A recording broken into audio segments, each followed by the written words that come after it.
Hematological disorders, leukemia. So leukemia is basically cancer of the blood cells.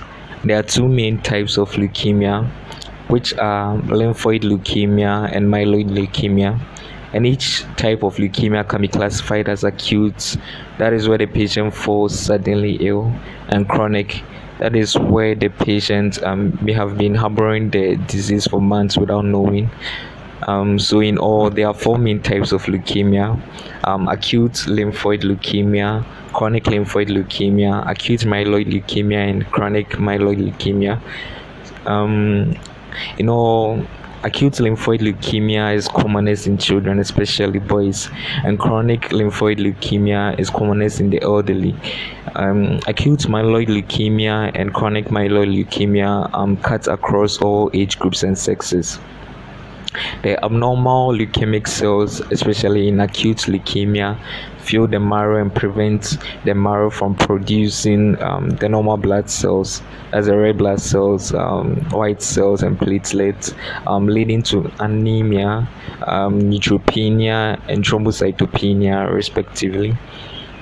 The cause is usually unknown, but other associated factors that could lead to leukemia are viruses, for example, human T lymphotrophic virus type 1, and Epstein-Barr virus as ABV, and also chemicals, for example, benzene, industrial solvents, and pesticides too. Also dyes and pesticide like linden, and also drugs, for example, alkylating agents such as melphalan, and also ionizing radiation too could lead to leukemia. Um, so the symptoms of acute leukemia are fever, lymph node swelling, easy fatigability, bruising tendencies, and bone and joint pain, especially in children. For chronic leukemia, it's usually asymptomatic, but there could be early satiety, dragging sensation, normally at the left side of the abdomen, and also lymph node swelling, weight loss, generalized itch, excessive sweating, even priapism, and also hearing loss. So the signs that are usually elicited for acute leukemia include pallor, fever, skin and mucosal hemorrhages, also gum hypertrophy, especially in acute myeloid leukemia subtype 5, and also firm rubbery, non-tender lymph nodes in lymphoid leukemia, and sometimes splenomegaly too. For chronic leukemia, the signs are weight loss, splenomegaly, pallor, and generalized lymph node enlargement, usually in chronic lymphoid leukemia.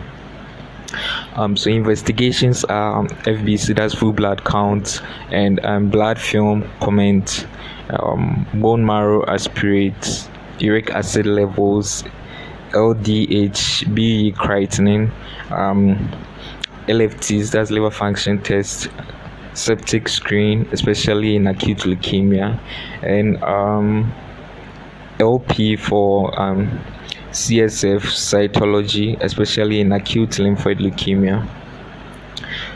Treatments. So the main treatment objectives are to aim for a cure in acute lymphoid leukemia in both children and adults, also to achieve remission and prolong good quality life in acute myeloid leukemia, and also to aim for a complete hematological remission or cure in Philadelphia positive CML as chronic myeloid leukemia, and also to control white cell counts, symptoms, and prolong good quality of life in Philadelphia negative chronic myeloid leukemia, and also to provide supportive treatment like pain relief, transfusion support, treat infections, and also counseling.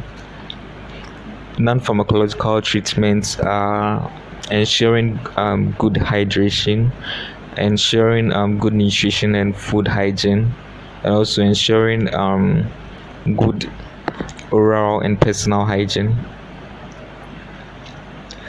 Pharmacological treatment. Um, the treatment of the newly diagnosed patients give supportive treatment like pain relief, but avoid NSAIDs, that's non-steroidal anti-inflammatory drugs.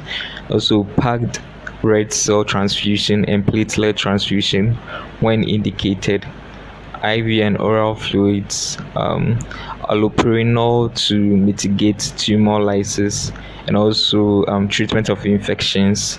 Um, for specific treatments, they are available at specialized tertiary centers only. Referral criteria. So refer all patients to the hematologist at a specialized tertiary center for confirmation of diagnosis and also to start management too. And so follow-up can continue at a regional center by physician under the distant guidance of a hematologist.